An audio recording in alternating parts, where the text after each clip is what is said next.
നമസ്കാരം, മെട്രോ മാറ്റിനിയിലേക്ക് സ്വാഗതം. ബാലയെ പോലെ തന്നെ പ്രേക്ഷകർക്കേറെ സുപരിചിതയാണ് അദ്ദേഹത്തിന്റെ ഭാര്യ എലിസബത്ത് ഉദയൻ. ബാലയോടുള്ള അതേ സ്നേഹം എലിസബത്തിനോടും മലയാളികൾക്കുണ്ട്. ഇരുവരുടെയും വിവാഹം കഴിഞ്ഞിട്ട് 3 വർഷത്തോളമായി. ഗായിക അമൃത സുരേഷുമായുള്ള ബന്ധം വേർപ്പെടുത്തിയ ശേഷം ഏറെ നാൾ ഒറ്റയ്ക്കുള്ള ജീവിതമായിരുന്നു ബാലയുടേത്. പിന്നീട് എലിസബത്തുമായി പ്രണയത്തിലായ ശേഷമാണ് പുതിയൊരു ജീവിതം കുടുംബവുമൊക്കെ ബാല ആഗ്രഹിച്ചു തുടങ്ങിയത്.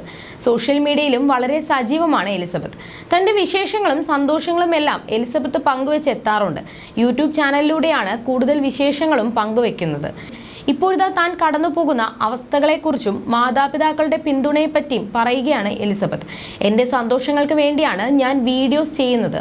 അതും വലിയ പ്രാധാന്യമുള്ള കാര്യങ്ങളൊന്നുമല്ല. കുറേ മാസങ്ങളായി കമൻറ്റ് ബോക്സിലും ഇൻബോക്സിലും ഒരുപാട് ചോദ്യങ്ങൾ വരാറുണ്ട്. ഞാൻ മനഃപൂർവ്വം അതൊക്കെ ഒഴിവാക്കി വിടാറുണ്ട്. ഒന്നിനും മറുപടി കൊടുക്കാറില്ലായിരുന്നു. പിന്നെ കമൻറ്റുകൾക്ക് റിപ്ലൈ കൊടുത്തു തുടങ്ങി. കാരണം എനിക്കും അതിന് ഉത്തരം പറയാൻ അറിയില്ലായിരുന്നു. വ്യക്തമായ ഒരു ഉത്തരം എനിക്കും അറിയില്ല. അത് എൻ്റെ കുഴപ്പമാണോ എന്നും എനിക്കറിയില്ല. ഞാൻ ഇപ്പോൾ ഇവിടെ ഇരുന്ന് ആലോചിച്ചപ്പോഴാണ് പഴയ കുറേ കാര്യങ്ങൾ ഓർമ്മ വന്നത്. 4ാം ക്ലാസ്സിൽ പഠിക്കുമ്പോൾ ഒരു ചെറിയ കുട്ടിയുമായി പഞ്ചഗുസ്തി പിടിച്ച ഒരു സംഭവം ഉണ്ടായി. അതിൽ ഞാൻ ജയിച്ചു. ഉടനെ ആ കുട്ടി എന്നോട് ചോദിച്ചത്, നിങ്ങൾക്ക് ഇരുമ്പാണോ വീട്ടുകാർ കഴിക്കാൻ തരുന്നത്, എന്ത് ശക്തിയാണെന്ന്.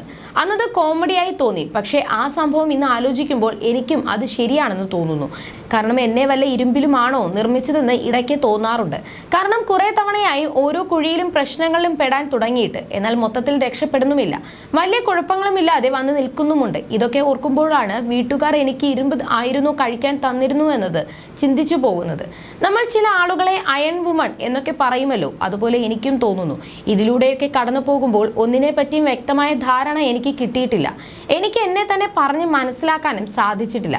എനിക്ക് ഉത്തരം എന്താണ് പറയേണ്ടത് എന്ന് അറിയില്ല. ഞാൻ ദൈവത്തോട് എപ്പോഴും ചോദിക്കാറുണ്ട്, ഞാൻ എന്ത് തെറ്റ് ചെയ്തിട്ടാണ് എന്നെ കടത്തിവിടുന്നതെന്ന്. പക്ഷേ ഓരോ തവണ അതിലൂടെ കടന്നു പോകുമ്പോഴും വലിയ തരക്കേടില്ലാതെ ഞാൻ എണീറ്റ് നിൽക്കുന്നുണ്ട്. ആ കുട്ടി ചോദിച്ചതുപോലെ ഇരുമ്പാണോ തന്നത് എന്നൊന്നും എനിക്കറിയില്ല. പക്ഷേ എൻ്റെ പാരൻസ് എനിക്ക് ഒരു ഇരുമ്പ് കവചം പോലെ എന്നെ പ്രൊട്ടക്റ്റ് ചെയ്ത് കൂടെ തന്നെ നിൽക്കുന്നുണ്ട്. അത് വലിയൊരു കാര്യമാണ്. ബാക്കി എല്ലാവർക്കും ഞാൻ നല്ലൊരു വ്യക്തിയായി നിന്നിട്ടുണ്ട്. എന്നാൽ ഒരിക്കലും പറഞ്ഞാൽ കേൾക്കുന്ന ഒരു മകളായിരുന്നില്ല. അതിൻ്റെ ഒരു കുറ്റബോധം എനിക്കുണ്ട്. നല്ല മകൾ എന്ന് പറയാൻ എനിക്ക് സാധിക്കില്ല. അവർ പറഞ്ഞത് കേൾക്കാത്തതിൻ്റെ ഒരുപാട് കുഴപ്പങ്ങൾ എനിക്ക് ഉണ്ടായിട്ടുണ്ട്. പക്ഷേ അവർ ഇപ്പോഴും എൻ്റെ കൂടെ തന്നെ നിൽക്കുന്നുണ്ട്. എല്ലാവർക്കും അത് കിട്ടണമെന്നില്ല. പക്ഷേ എൻ്റെ എല്ലാ കാര്യത്തിലും എൻ്റെ ഒപ്പം തന്നെയാണ്. ഇനിയും എല്ലാ കാര്യത്തിലും അവർ എന്നെ പ്രൊട്ടക്റ്റ് ചെയ്യും. ഇത്രയൊക്കെ ചെയ്തിട്ടും അവർ എൻ്റെ കൂടെ തന്നെ നിന്നു എന്നാണ് എൻ്റെ വിശ്വാസം. ഈ പ്രായത്തിൽ അവരെ സംരക്ഷിക്കേണ്ടത് ഞാനാണ്. എന്നാൽ നേരെ തിരിച്ച് അവരെന്നെ സംരക്ഷിച്ചു കൊണ്ടിരിക്കുകയാണിപ്പോൾ. കുറേ പോരാട്ടങ്ങൾ നടത്തി വിജയിച്ച ഒരുപാട് ആളുകൾ നമുക്ക് ഇടയിലുണ്ട്. എൻ്റെ ജീവിതത്തിൽ നടന്ന പോരാട്ടങ്ങളിൽ എന്നെ തളർത്താനാകില്ല എന്ന് ഞാനും വിശ്വസിക്കുന്നു. ഞാനും ഒരു അയൺ ലേഡിയാണ്. കാരണം എല്ലാ പ്രതിസന്ധി ഘട്ടങ്ങളെയും ഞാൻ അതിജീവിച്ചിട്ടുണ്ട്. എന്തിനാണ് ഇതൊക്കെ പറയുന്നത് എന്നൊക്കെ നിങ്ങൾ ചിന്തിച്ചേക്കാം. പക്ഷേ എനിക്ക് പറയണമെന്ന് തോന്നി. നിങ്ങൾ ഇത്രയും എന്നെ കേട്ടിരുന്നതിന് സോറി എന്നും പറഞ്ഞ് എലിസബത്ത് നിർത്തുന്നു.